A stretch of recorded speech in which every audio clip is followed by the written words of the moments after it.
নাহিদ রানার 5 wicket শিকার, কিউইদের যেন একাই ধসিয়ে দিলেন নাহিদ রানা বল হাতে। পাকিস্তানকে নাকানি চুবানি খাওয়ানো নাহিদ রানা কিউইদের বিপক্ষে সিরিজ বাঁচানোর ম্যাচে টাইগারদের হয়ে জ্বলে উঠলেন আরও একবার। কিউইদের ফের আরেকবার মোটামুটি কম রানেই আটকাতে সফল হয়েছে টাইগার বোলাররা। এই কিউইদের এবার হারাতে পারলে যে সিরিজের সমতা ফেরাতে পারবে টাইগাররা। তবে প্রশ্ন এখনো একটাই, টাইগার ব্যাটাররা পারবেন তো কিউইদের এই রান টপকাতে? দিনের শুরু এদিন হয় রুবেলের আন্তর্জাতিক ক্রিকেটকে বিদায় জানানো বিসিবির সম্মান আয়োজন নিয়ে। এরপর কিউইদের বিপক্ষে বল করতে নামেন টাইগার বোলাররা। মুস্তাফিজবিহীন বোলিং লাইন আপ নিয়ে এদিনও শুরুটা ভালোই করেন টাইগার বোলাররা। শুরুতেই জোড়া উইকেট শিকার করেন নাহিদ রানা। হেনরি নিকলস এবং উইলিয়ামকে ব্যাট হাতে ভয়ঙ্কর হবার আগেই সাজঘরের পথ দেখান নাহিদ রানা। তবে ব্যাট হাতে এদিন রান পান কিউইদের আরেক ওপেনার নাথান কেলি। বিপাকে থাকা নিউজিল্যান্ডের হয়ে ব্যাট হাতে বাঁচানোর চেষ্টা চালান নাথান কেলি।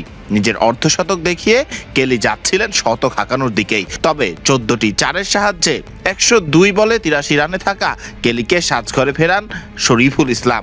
এরপর কিউইদের অধিনায়ক টম লাথামও এদিন সুবিধা করতে পারেননি। টম লাথামকে সাজঘরের মুখ দেখান আফিফের পরিবর্তে একাদশে সুযোগ পাওয়া সৌম্য সরকার। মোহাম্মদ আব্বাস এবং ডিন ফক্সক্রফটকে ফেরান। শুরুতে জোড়া উইকেট শিকার করান নাহিদ রানা। জশ ক্লার্কসনকে ফেরানোর কাজটা করেন লেগ স্পিনার রিশাদ হোসেন। শেষ দিকে ব্লাইড টিকনার শরীফুলের শিকার হয়ে সাজঘরে ফিরলে এবং নাহিদ রানা নিজের 5ম উইকেট শিকার করলে দলীয় 200 রান টপকানোর আগেই নিজেদের 9 ব্যাটারকে হারায় নিউজিল্যান্ড। প্রথম ম্যাচের মতো দ্বিতীয় ম্যাচেও বল হাতে নিজেদের কাজটা ঠিকই করেছেন টাইগার বোলাররা। এবার বাকিটা ব্যাটারদের হাতেই। ব্যাটারদের ব্যাট হাসলেই খুব সম্ভবত সিরিজের দ্বিতীয় ম্যাচ জিতে কিউইদের বিপক্ষে 1-1 সমতায় ফেরবে শান্ত লিটন সৌম্যরা।